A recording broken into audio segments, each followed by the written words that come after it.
Vince, are you at the same place that Candace is at, or are you thinking it's going to be a landslide victory tonight? Where are you at? This is what I know. I know the Democratic Party is the evilest organization in the history of the world. I know they've been the party of slavery from 1800 to 1860, the party of the Confederacy from 1860 to 1865, the party of Jim Crow from 1865 to 1965. And now they're the party of Marxism, communism, transgenderism, abortion up to the 9th month, castrating little boys, calling them little girls. They are evil institutions. They'll do anything to win. Anything. We have to know that and understand that. The whole civil rights movement was necessitated because the Democratic Party had been stealing elections for 100 years. That's not hyperbole. That's a fact. They were for 100 years, they were doing all types of literacy tests, intimidation, murder. This is their game.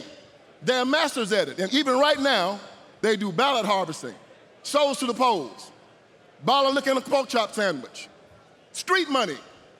Whatever it takes to win, they will win. They will try it, but that's not going to happen tonight. You know what? Because we're ready for it. They're going to try it, but it's not going to happen. We're watching, we're ready, we're prepared. They're going to try it, but the margins are going to be so loud, they're going to be so far, they're going to be so wide, they're going to have to sit down and they're going to have to give up on it. Amen. By the way, this is very important. Do you mind if I tell them your brother, your family? Are you okay if I? Oh no, we'd love to. So let me tell you guys, Vince's brother is a Fortune 50 CEO. Is it fair? Yes, Fortune 50. His brother is the CEO of Lowe's for the last 6 years. You guys ever heard of Lowe's? That's right. His brother is the Hold on, Pat, I'm sorry. You guys were supposed to do my cabinets last week and nobody showed up. I'm sorry. Go ahead. You're funny. I'll deal with this later. So, I'll give him a call for you. Yeah, sir. When I was speaking, your brother and I were having a conversation, or you and I were having a conversation.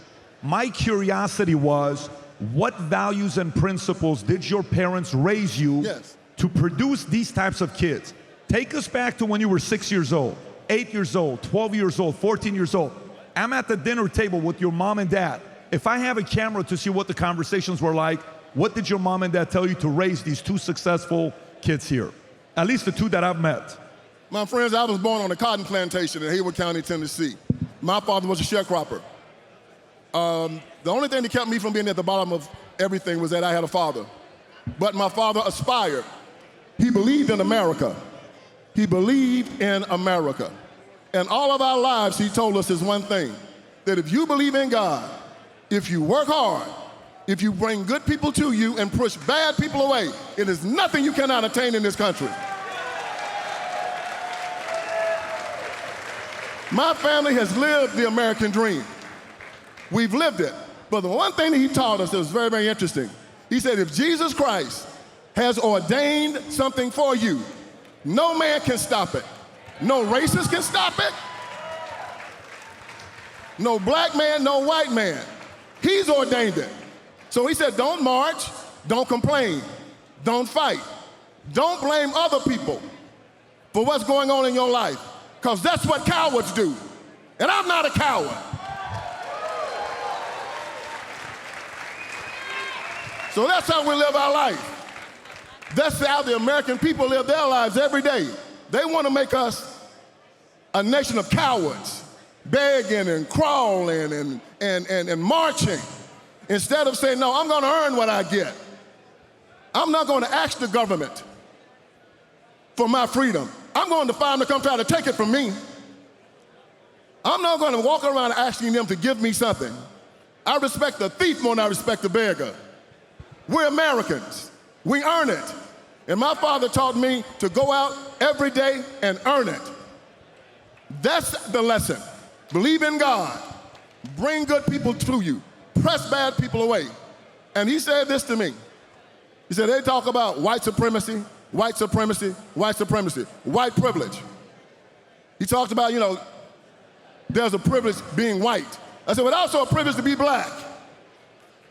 There's also a privilege to be Hispanic. It's a privilege to be Jewish. It's a privilege to be an American.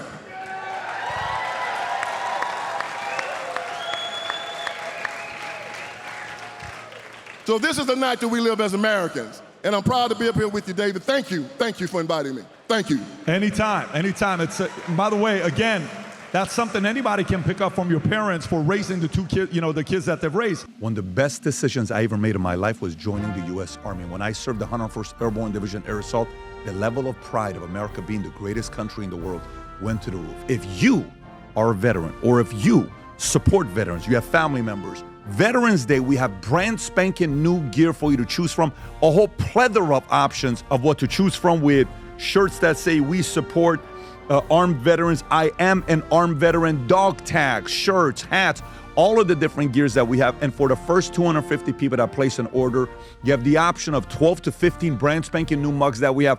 One says Angry Patriot, another one says BizDoc, another one has got the US flag, another one has PBD Podcast or Valuetainment or A Future Looks Bright.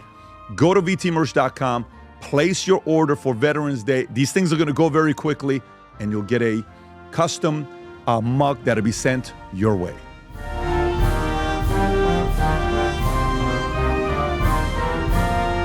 So if you like this clip and you want to watch another one, click right here. And if you want to watch the entire podcast, click right here.